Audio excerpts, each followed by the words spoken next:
Intemperance in sex habits is just as detrimental as intemperance in habits of drinking and eating.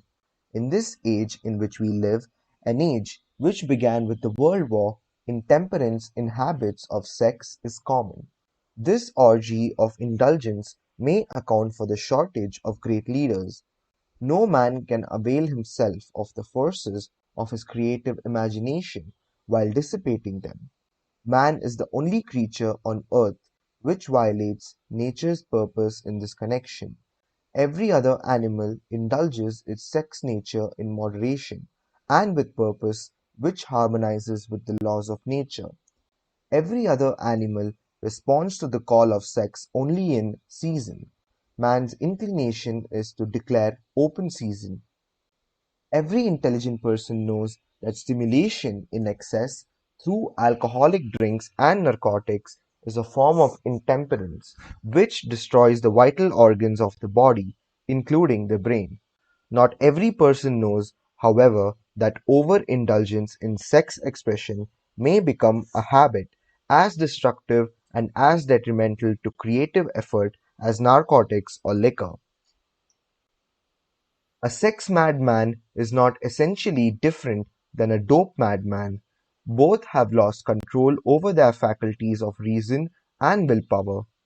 Sexual overindulgence may not only destroy reason and willpower, but it may also lead to either temporary or permanent insanity. Many cases of hypochondria, imaginary illness, grow out of habits developed in ignorance of the true function of sex. From these brief references to the subject, it may be readily seen that ignorance on the subject of sex transmutation forces stupendous penalties upon the ignorant on the one hand and withholds from them equally stupendous benefits on the other.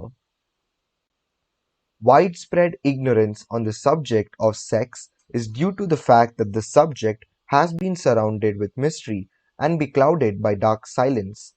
The conspiracy of mystery and silence has had the same effect upon the minds of young people that the psychology of prohibition had.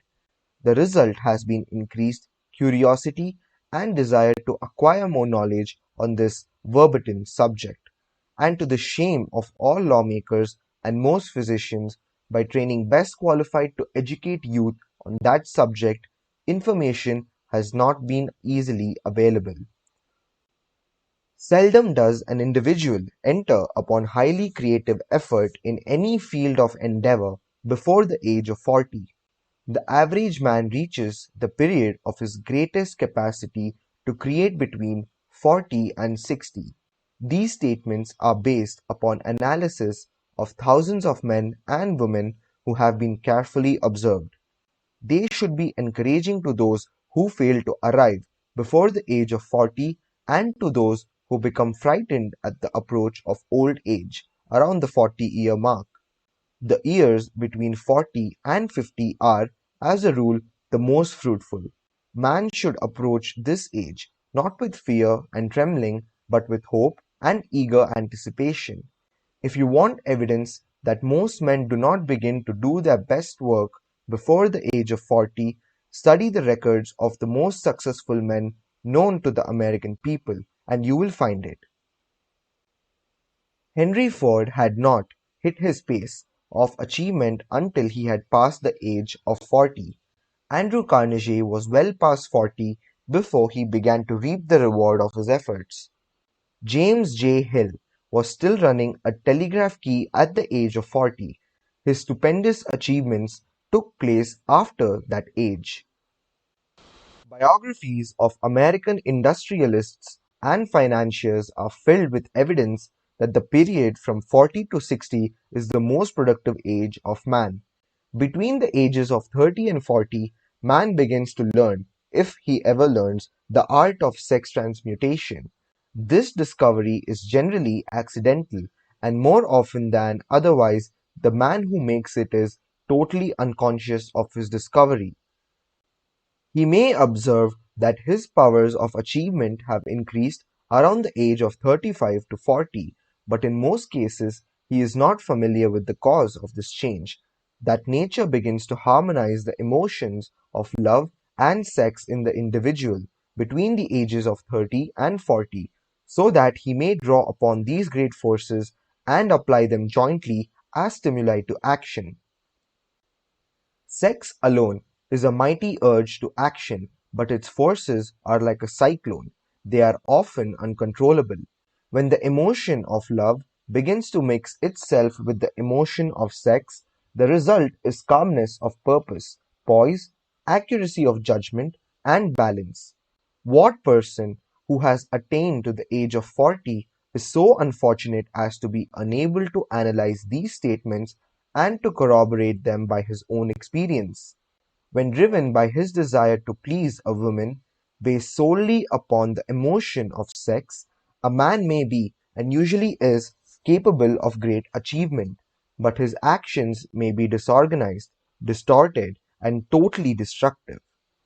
When driven by his desire to please a woman based upon the motive of sex alone, a man may steal, cheat, and even commit murder, but when the emotion of love is mixed with the emotion of sex, that same man will guide his actions with more sanity, balance, and reason.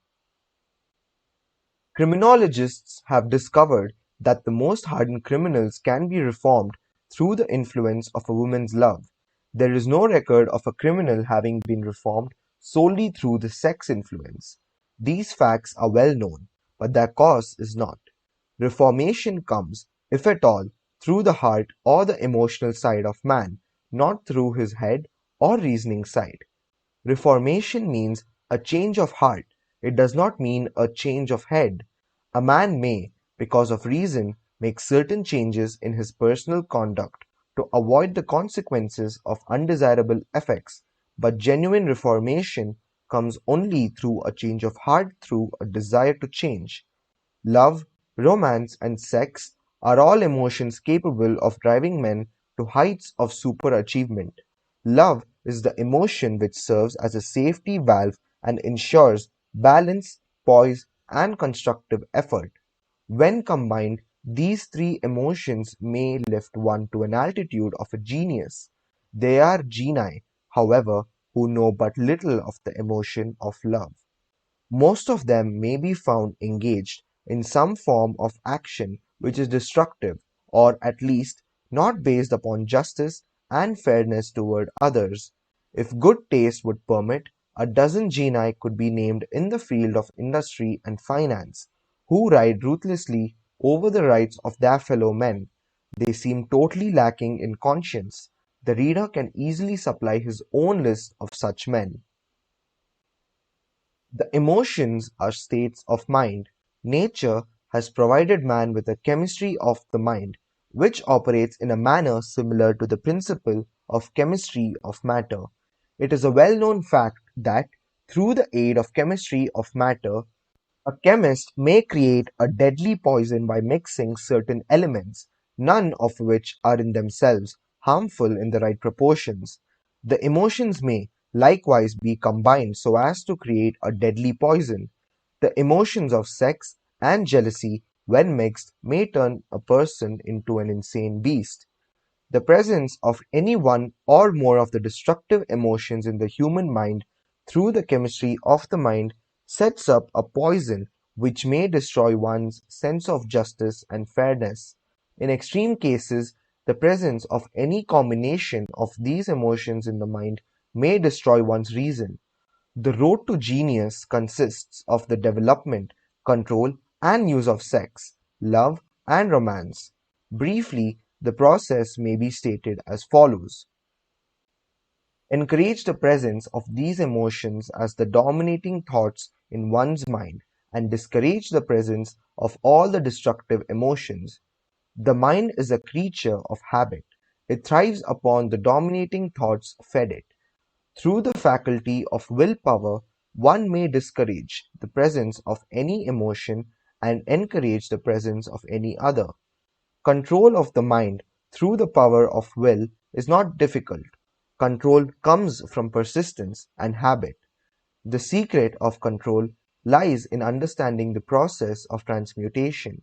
When any negative emotion presents itself in one's mind, It can be transmuted into a positive or constructive emotion by the simple procedure of changing one's thoughts.